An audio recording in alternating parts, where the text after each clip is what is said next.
Engage with minds young and old, in conversations wise and bold. From life's big questions to some joys, we're here with insights, not just noise. The Jen Hardy Show, oh yeah, it's here. Fabulous, over 50 glitter and share. All right, everybody, this is so exciting. You are going to love my guest today. His name is Bruce Starr, and he is a legend. He's an absolute legend. And if you ever listen to any comedians from the 80s, oh my goodness, he knows them all. He knows their stories. He's not going to tell their personal stories here, but he has done some absolutely phenomenal things. And not only that, it just keeps going because he has reinvented himself, I think, several times in a lifetime, which keeps things interesting. And I highly recommend it. Anyway, and oh, I'm having my boba delivery. Sorry, hold on one second. There we go. Thank you very much. Got to talk about that every time. Okay, so without further ado, here is Bruce. Bruce, welcome to the show, and thank you so much for joining us. It's great to be here. I really appreciate talking to someone so energetic and obviously loving what they do. Oh my gosh, I love it so much. And here with us in the chat, we have my nieces. And hello, nieces. You guys are in for a treat. And if you have any questions about anything, comedy related, stage related, I think entertainment related in general, Bruce can answer those questions, right, Bruce? Absolutely. I mean, you've done so many things. Relationship coaching questions, show business questions, whatever people want to ask, I'm here. I love it. Okay, I don't recommend giving out that email address here on YouTube. That could be dangerous, but he does relationship coaching, and I think he said over 6,000 people you've talked to? I talked to over a 10-year period of time. I opened up a room on AOL a while ago, but it was the first very social network app. It was great. You can really communicate with people live, and over a 10-year period of time, I opened up a room called Relationship Coaching, and I had over 6,000 detailed, intimate conversations with people from around the world. That's incredible. That is 6,000.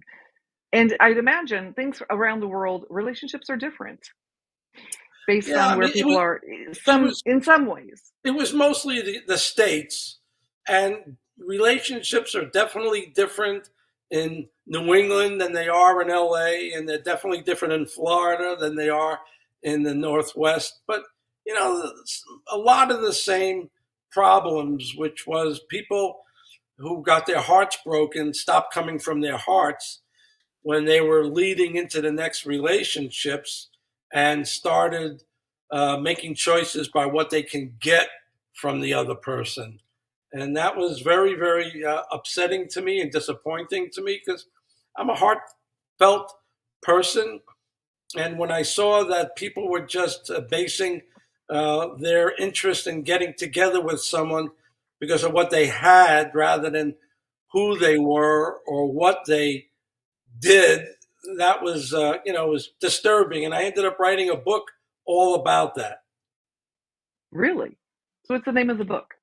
So what happened was when I noticed that people stopped coming from their hearts and they were making choices for what they can get from one another, that's like horse trading.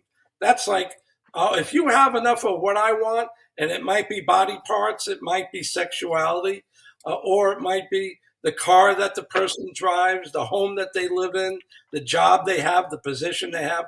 If you have enough of what I want, I'll give you what I have. Well, that sounds a lot like horse trading, and I called it body trading. So one of my books is called Body Traders, and then the last half of the book is Transforming Back from Player to Lover. I love that. Yeah, we talk more. So if you want to know more details, we have that on the podcast episode that's going to come out in the next couple of weeks because we went into greater detail on that. So just so you know, if you're watching and you want to hear all about it, because honestly, I could not get enough of talking to Bruce, so we had to do 2 different shows back to back. And so yeah, I think that this is fascinating, especially coming from a man's point of view, because I think, a lot of women assume, well, that's just how men think and that's how they are. But what you're saying is, no, that is not how all men think. And I happen to be married to a very nice guy who doesn't think that way either. But, men are hard to find that aren't just looking for those kind of things. That's right. And it's harder and harder. And it's because a lot of people got hurt early on in their dating experiences before they could actually handle them. I didn't tell you about another book that I wrote, but maybe I'll take a couple of minutes to tell you about that. Yeah, let's do it. I was a teacher for a while, and I ended up teaching middle school, which is 6th, 7th, and 8th grade, 11, 12, and 13-year-olds. And I taught that because they couldn't find any other substitutes or teachers to teach those grades. And I learned a lot of things watching those kids. And one of the things I'll bring up is that when you and I were 10, 11, and 12, boys looked just like girls. You really couldn't tell the difference. But with all the things that are in foods these days and all the chemicals that are in chicken and all this stuff, 11 and 12-year-olds, and I was watching this right in front of my eyes, 11 and 12-year-olds were looking like, whoa, they were looking like 21-year-olds. Any 21-year-old would want to look like these 12-year-olds. The problem was they were still children. Yeah. They were still children. But because they looked like adults, they were getting attention. And after a while, they liked it because it made them respected, it made them popular. The problem is that if you start exploring at 12 or 13 years old, it's going to get really, really tough. So let me tell you what I did. I witnessed all these girls, I'll say, what I thought were doing the wrong things at such an early age. I started writing a book, and it almost came to me. It came to me. It kept coming to me. It kept coming to me. I guess you could say it was channeled. And I wrote an over 200-page book, and it was about this girl. I'll call her Jency. She used to go to the park, and she'd sit there in the park, and she'd see this guy feeding the birds. And after a while, she started talking to this guy, thinking, hey, I want to feed the birds. They got to talk to each other, and she started asking him questions because she had no dad, and her mom wasn't home working hard. So where did she get her information about relationships? Out in the street. Right. So wow. She asked this guy, who was me, every question that she could think of for the next 5 years. Wow. And she got every answer to every question that she asked from a neutral, kind of high up kind of source. So this book I wrote is called Her Teen Love Coach. And it's because it's a manual to help any young person. This book needs to be in every library, in every classroom, in every home in the country and the world, because people are way off track now and getting involved and doing things way too young and ruining their chances for healthy, happy relationships later on. Oh my gosh, I so agree with you. So agree. Because it's startling to me how fast people are doing things. So fast. I need to take a quick break, and I need to go check on something out there. And I'm going to have Dave sit in, and he's going to talk to you, but he hasn't heard you. He has no idea what you're talking about, Bruce. Dave is my producer, and he also is the other half of our other channel. And I need to solve a child problem. I think I see some live chat stuff going on. Do I? You got some chat. So we have Dave saying welcome, everybody. Oh, okay. He's also in charge of that. Okay. I'll be right here. Okay, Dave, we're talking about children that are growing up way too fast. And he wrote a book about it to help them. And there are your headphones. Well, we are talking about LA in the 80s also. But he's also, there's your things. I'll be right back. I'll go any way you want to go there, David. Not a problem. Oh, yeah. You got to ask him. Ask him about... Can you hear me okay, Bruce? Not as much. You have to talk into the mic. Okay, I can't hear him. I got you. Oh, I can hear Jen much better than I can hear. You have to switch over. No, not here. You ready? Yeah. Y'all good? Can't hear him. Okay, well then I'm going to stay here. Okay.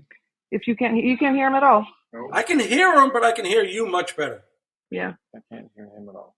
Okay. 1 second. It's okay. I got this. I'll come back. Hi, guys. Give me just a second. No. Oh, okay. We got it. I got it. Okay. We're I'll fine. handle it. Let's I'll ask some handle it later. questions. Yes, let's answer questions. What do we got? We need some audience questions. That's not, hey, sweetie. Okay. Oh, that was. Anybody in the audience want to ask a Here, question? do we have, Dave, can you check the audience questions? Nothing there right now. Is there audience questions? Okay. There isn't question. There aren't questions. Questions. All right, here. Oh, you know what? We need to, here. What I'm saying is, I'm going to come back. Okay. Do you want me to take care of that one? Yeah, you go take care of that problem. Okay, I'll take care of that one. So we've got two channels, Bruce. We've got Glamorously Grounded, where Dave and I do weird trends. I got to tell you what. You know what? Those trends. I always said I wouldn't do the dancing. We actually did some of the dancing, and I fell. And we left it in because it was really funny. And he builds Lego in the morning. So that is what he does on our channel. And he's having a blast with that. So, yeah, and then he's my producer here. And we still have two very special kids at home that sometimes need things even when we're live. We have a bunch of people in the room now. Maybe they have some questions to ask. Yeah, that's what okay, so I'm going to go on YouTube itself. Sometimes all of the chat doesn't come in here because we got to get some questions. You guys, you got to ask and Dave is great at asking the questions too. Great at asking the questions too. All right. I'm frozen. You are frozen. Try turning your camera off and back on again. That may work. All right, I'm ahead now you're moving. I'm good. All right, so let's go over here.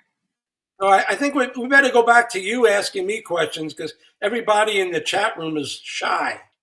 They are shy. Every once in a while it gets like that and they don't want to say anything. Okay, so here we go. There's us. All right, now you all, if you could ask somebody a question about a comedian, name a comedian, or what is it like to do comedy? It is not easy. Can I tell you? I actually made it to the finals of the Funniest Mom in America for Nick at Night and got to do comedy at Zany's up in Cincinnati. And Okay. I did. And, I got halfway through it and someone took a picture and that flash wiped everything out of my brain. I don't know if that's normal, but clearly did not make it to the finals, the last part. But oh my gosh, it was so much fun. It was so much just being in the comedy club, the whole thing. It's like nothing else in the world. It really isn't. And I represented a few female comedians, and I love them, and they have a bond between them that is unbreakable. Really? Oh yeah. That's interesting. Oh, we've got a question. Oh, what show have you been on? So have you done shows? Did you do comedy? I was on a show called Making a Living. It's a Living with starring Ann Jillian. I was really mostly a background actor, and one day here's an interesting story. Actually, my friend said, "Why don't you come and be a background actor on the show?" And it was about a hotel supposedly in a high rise in L.A. and it was a restaurant. So I was always eating a meal and doing something. But one day, and here's a really interesting. One day, they needed several ball players. So I looked like a ball player. So I was one of the actors. And instead of keeping the audience for 2 hours, because it was so much more complicated, the taping took like 6 hours. And they kept the audience in there for 6 hours. Wow. And it was exhausting, but I loved it. The next day, I walked into a Beverly Hills pharmacy or market or whatever it was, and I see this lady looking at me. And she's looking at me. And she comes over, she says, You an actor? I said, No, no, thank you. I'm not an actor. No, you are an actor. I said, trust me, lady, I'm not an actor. I might look like someone who's an actor, but I'm not an actor. She says, no, you're an actor. You were on Making a Living, and I saw you yesterday. Well, if my head wasn't attached to my shoulders, I think I felt my blood pressure just being recognized for being in a crazy little role like that. So, you know what that taught me? For me personally, being in front of the camera was not for me. I'm much better being an agent, a manager, producer, but not in front of the camera. Isn't that interesting? Because yeah, there's some people that just really love one and or the other. There's not a lot of people that like both. I think a few, but And you know, you have a good statement. David made a good statement about comedy. You know, compared to now, and you know, especially in the like the last 4 out of 5 years, the comedians. I felt so bad for them because they couldn't say anything. They couldn't make fun of everybody. And comedy is only about making fun of people. But yes, you know, for like 4 years there, people got so uptight about women and men and whatever kind of relationship they had. And it took a very bold comedian to say, the heck with them. I'm not going to stop being a comedian. And it was very, very different. I know a bunch of guys sort of quit the business for a while because oh yeah, they'd get booed for saying the same jokes that they said 5, 6, 7, 8, 10, 20 years ago. right. That played great then. Yeah, Yeah, absolutely. yeah. We did a comedy. We put on a comedy show at Podfest. There's a podcasting convention here, and there's a comedian named Steve Kimbrough. He's actually from LA, and he came out here. And the last couple of times we've done the stand-up comedy night. Oh my goodness, we bring a bunch of podcasters up that have never done comedy, and it's so funny. But he said this year, he said, look at the beginning, this is a comedy show, and we are doing comedy. And if you don't like what someone on the stage says, you're going to sit there with a smile on your face and pretend like you don't care because we're all grown-ups and we can all deal with it. And it wasn't rude. It wasn't rude. It was just factual. And it was the greatest thing because then everybody went out, they did their show, they did their thing. And some people said some things you wouldn't say on network television, but it wasn't network television, Right. you know? And it was really refreshing just to be able to have everybody just, you know, have that opportunity. But yeah, I can't imagine. It reminds me of when I sat around people like Jerry Seinfeld or Jay Leno, when they would talk to the newer comedians who most of the time felt that they had to have a blue act. What you and I know that means, but they use a lot of curse words to get reactions. Okay. Right. And a lot of comedians had to do that. They had to do that to get laughs. They add that F word in, and it got big laughs. But Jerry and Jay would say to them, if you want to make it in sitcoms, you have to learn to have a clean act. Because when you go on TV in a sitcom, you can't say those words. So you'd better get used to being funny without saying those words. And boy, that was some of the most valuable advice that I've ever heard come from those guys. Yeah, it's true. Oh my gosh, we watch because you know I've got the kids at home, so we watch Dry Bar comedy. Have you ever seen that? No. So Dry Bar, it's in Salt Lake City, so they're not allowed to talk about swearing or drug. They're not allowed to swear or talk about drugs or alcohol. So it's literally clean, clean, clean. And it's good when you have young kids at home because you know that it's going to be safe. But those comedians, they do, and they'll come on there and they'll say, "Oh my gosh, I had to cut half my act. I don't even know I'm going to be, you know, do the things now because they rely on that so heavy." But it does help. I guess it helps in some way because it makes them think about it a little bit differently. And not, you know, every once in a while, a good strong word does make a punchline. But if that has to be your whole act, though, you know, yeah. Here's another interesting tidbit that people might find, you know, kind of cool. a comedian, a stand-up comedian, had to go on the road to make a living. He had to go to the comedy clubs to make a living. And at the same time, if they were casting for sitcoms, what to do?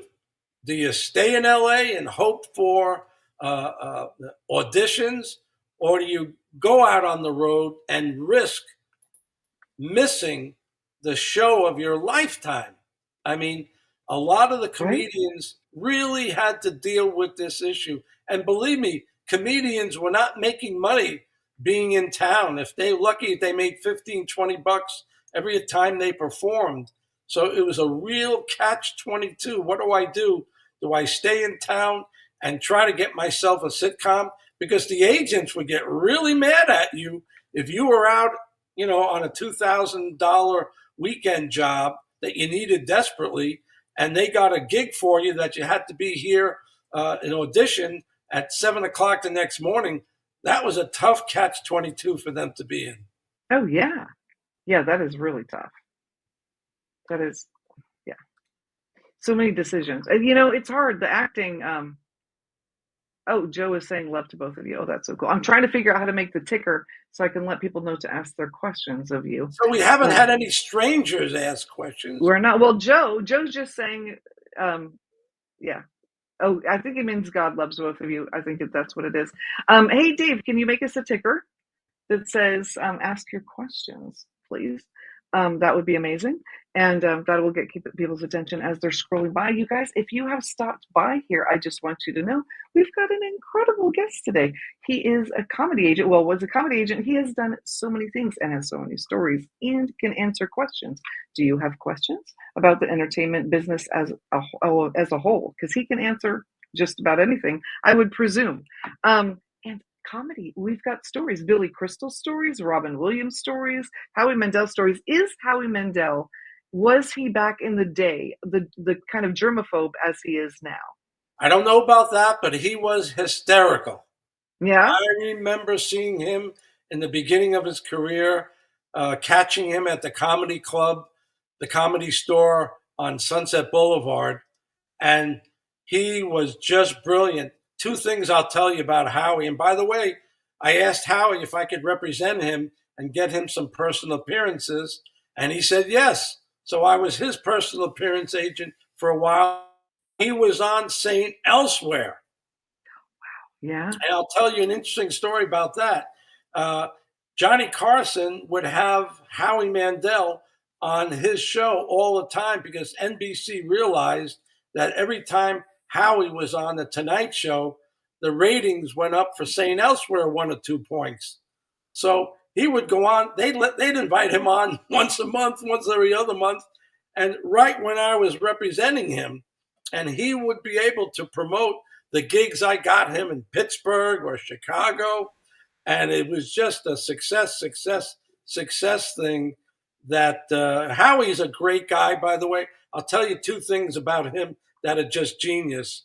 One was he would work the whole stage. He would talk to people on the left, and then I see I'm frozen a little bit. He would talk to people on the right, and then 10 minutes later, he would say something funny to the person on the right that had to do with the person on the left, and he was constantly bringing back stuff that funny people said, and people just loved that. The other thing that he did, he used to take talcum powder before they realized how dangerous it was. And he would throw it into his face and call himself a mime. He just did very, very crazy stuff. He would take a surgical glove, Yeah, and put it over his face and blow it up until it would get this big and, just spread out all over the stage. I mean, he did some funny things. And he was a very, very nice guy. And he's been married to the same woman. He's from Toronto. He's been married to the same woman all these years. really. See, I love hearing stories like that. I don't think that doesn't happen all that often, does it? Where everybody stays together. That's a hard life. He invited me to his house for some 4th of July event, and I remember making friends with another Canadian performer, Dan Hill. And Dan wrote an incredible, sometimes when we touch, the honesty is too much. It was the biggest song ever for a couple of years. And I got to know him and speak to him, and he was a very sweet guy. Canadians are very, very sweet people as long as you don't cross them. They are incredible people, aren't they? I don't know what it is. Something up there makes them so kind. Yeah, you got and for those of you who are stopped by, I know there's lots of you in the audience. You just ask a question. We are here to answer. Well, you probably like Bruce's answers better. Do you have questions about comedy? Questions about comedians? How about relationships? You have a and relationship. about relationships. Let's move on to relationships. Let's go there. Okay, so Bruce has written a book. Well, he's written a couple of books because he's noticed there's something going on in society, guys. I know that you've noticed it too, because it's called Everybody Isn't Playing Along Quite Nicely, right? And they're looking for the wrong things. And Bruce is helping people find the right things. And I love that. I like I said before, I just love that there's a man out there. I mean, there's more than one, but giving men advice because some men just need to be reminded, I think. We had a man named Leo Buscaglia, who's really not known very much at all anymore. Loved him. In high school, I read all his books. The Hug Guy. You should hug somebody 3 times a day, right? A brilliant guy. And John Gray, Men Are From Mars, Women Are From Venus. I mean, brilliant books that guys have written. And I'm ready to take my books and move right up there. And, they're not, take their place. It's okay. New books have to come along. I'll tell you one story, incredible story. Years and years and years ago, when I lived in Manhattan, a lady named Mary Ann Williamson used to come to Manhattan to speak, and she'd speak at a church on the West Side. And we just got very friendly because I had just come back from LA and I could recognize talent. And Mary Ann Williamson, I don't know if you know who Mary Ann Williamson is. No. But she was running for president of the country a few years ago. But she's known for speaking on something called A Course in Miracles. And A Course in Miracles is just a brilliant channeled philosophy on life. Anyway, I would go and listen to her speak. And one day I said to her, there's only like 150 people in this church. You need to get to a lot more people. You're brilliant. The things that you say, she says, well, what do you suggest? I said, well, why don't we do like a magazine article in the New Yorker or something like that? She says, okay, great. So I went home that day and I said, you know what? She needs to write a book. And so I went back to her the next time she came in. I said, Mary Ann, book, you've got all set tapes on all these different relationship subjects. I know I'm frozen, but I assume you can still hear me. Yep. And I said to Mary Ann, take a dozen of those cassettes and have someone transcribe them, and you've got a book. She says, great idea. And she says, will you help me do that? I said, sure. Well, that didn't work for very long. And she went on and wrote the best-selling relationship book of all time called Return to Love. That's amazing. Wow. And you encourage that. That is, I don't think I've never even heard of that book. So I'm going to have to look it up. One of the best books on everybody had it. If you go to a garage sale, everybody's selling that book because everybody bought it. They read it. And it's a fact. Everybody should go out and read Return to Love by Mary Ann Williamson. All right. I'm putting it in the chat. By Mary Ann Williamson. How do you spell her, Mary Ann? M-A-R. It's probably Marrianne, and then okay. Williamson. All right. We got it in the chat. So all you have to do is just copy and paste, and you can find it. That's amazing. And yeah. So, and you wrote a few books.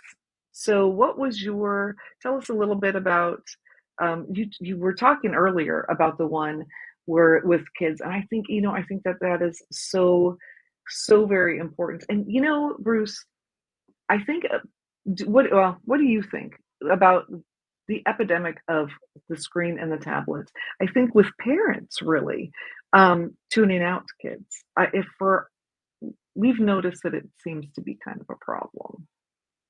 Well, in general, mainstream media is a big problem, and they don't always tell the truth, and they people learn things that just aren't true. So that certainly is going to go back even further, all sorts of programming. And I feel bad because I learned quite a while ago. I don't watch the news anymore.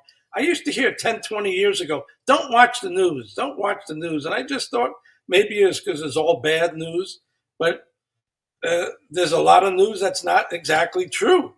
And so I stopped watching a long time ago. And anybody that's watching, all the major channels right now, they're getting information that's not necessarily true, and whether it's has to do with anything actually. That's I used to listen to both sides because I had my dad was a Republican, my mom was a Democrat, right? So we listened to talk radio from the Republican side, whatever conservative side, and then NPR for the liberal side, and so we'd hear everything. But I can't. It just seems to be they're so complete. It's like you live in two different countries when you listen to those two We things at live this in point. two different realities, and it's going to come together soon because lies can't live on, fibs can't live, truth lives on, and all the things that these companies are doing with narratives and not telling the truth, they're getting exposed for it now, just not realizing it. I think. I mean, it can't. It does seem unsustainable. It really does. And it's such a bummer. There was a movie. Did you ever see the documentary called The Swamp? No, but I'll write it down. It sounds Well, interesting. I can't really recommend it at this point because the guy who was in it, Dave, who was the guy's name? You got to put it in the chat. He's kind of left in disgrace. But the point of The Swamp is that it's a Democrat and a Republican together. They did this as like a 3-hour documentary about how both sides are actually kind of working together to fuel this hatred because that's what keeps things going the way they like it to go. And it's fascinating, except who was the guy? Matt. No, who was the guy? Oh my gosh, it's gonna kill me.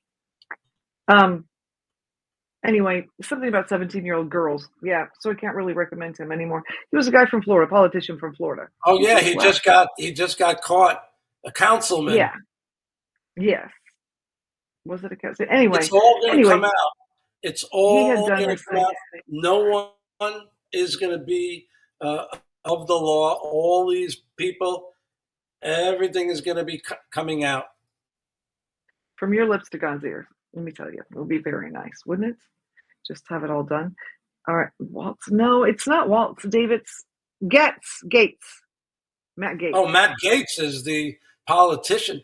No. He's going to become the next major lawyer in the United States. It's proven. See, what happens is when you get too close to problems that don't want to be found, they spread vicious rumors about you, and then people believe it.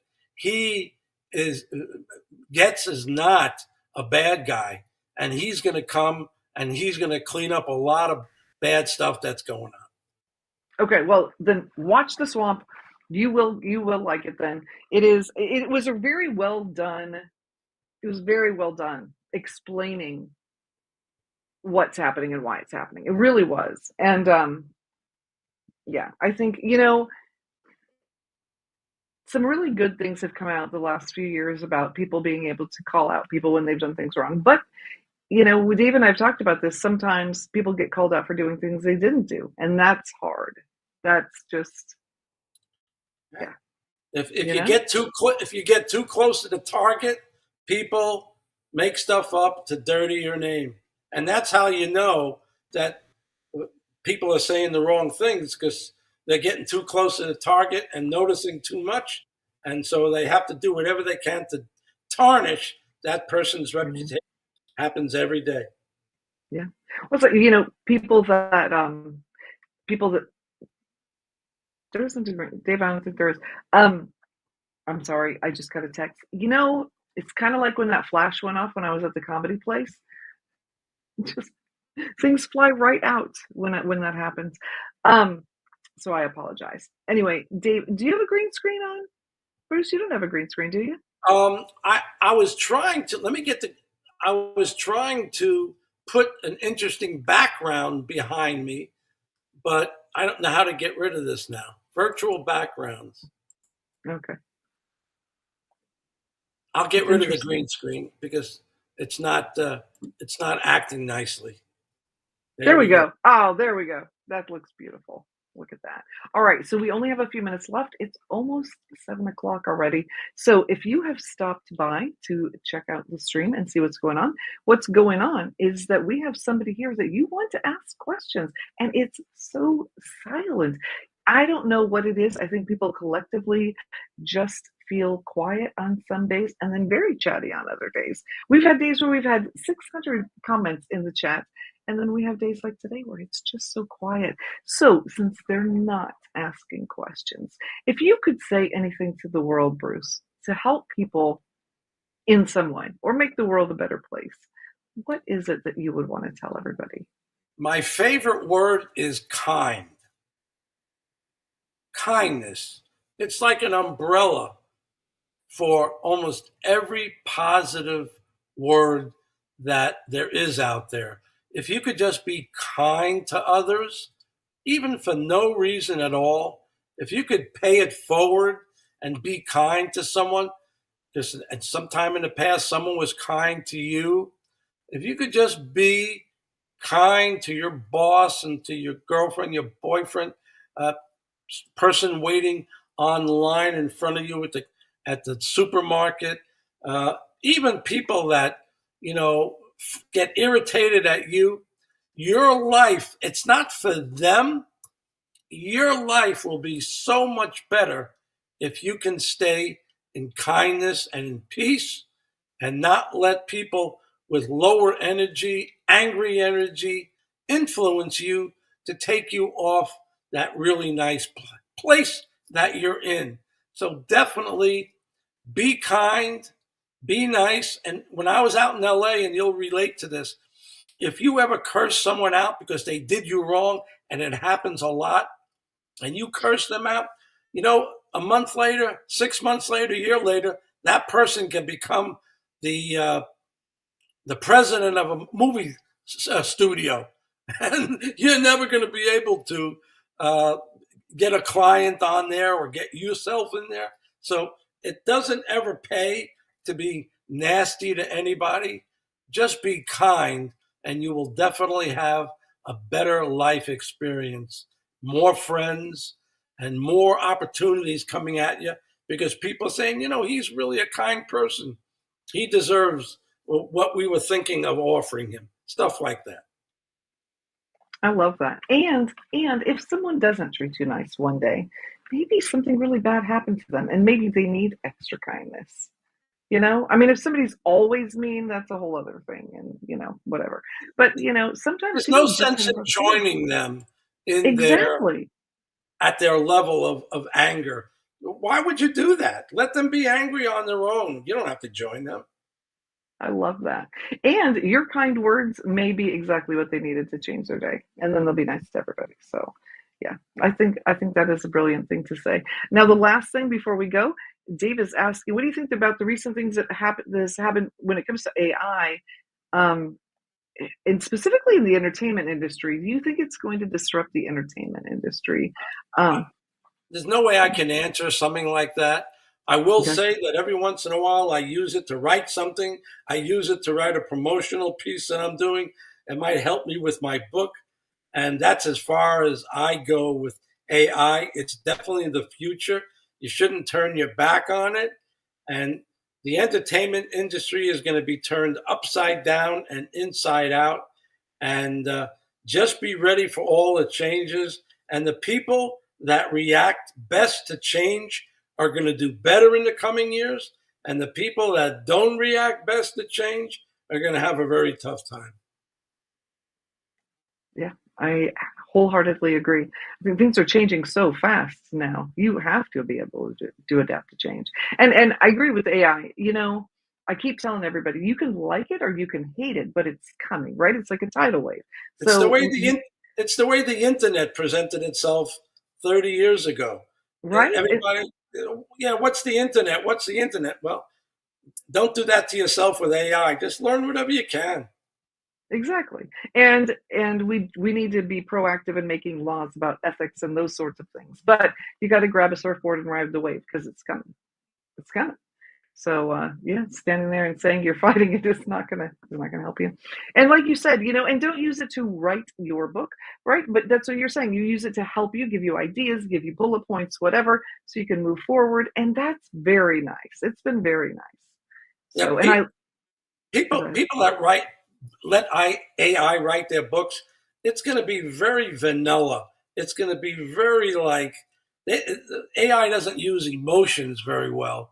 And so, yeah, what I do is I write what I write, and then maybe there's some areas that I needed to clean it up, maybe present it a slightly better way, but that's the most that I do with it. Yeah, no, I think that's brilliant. And if I get one more email that says, I hope this message finds you well, that is always written by AI. So, well, thank you, Bruce. Thank you so much for joining us. And Dave, thank you for helping us out over there. And for everybody that has stopped by and just felt like you were quiet today, I hope that you got a great message out of it. I know that I did. And Bruce, again, you're amazing. You are a legend. And I am just so thankful that you joined us today. Thank you. Thank you, Jen, for having me. Anytime. You're amazing. All right. Well, I love you all, and I look forward to seeing you. Oh my goodness, Thursday, and we will be live on location in an undisclosed place with a few other podcasters and YouTubers, and it's going to be a unique show. So I will see you all then, and until then, have a wonderful weekend. Be kind to each other.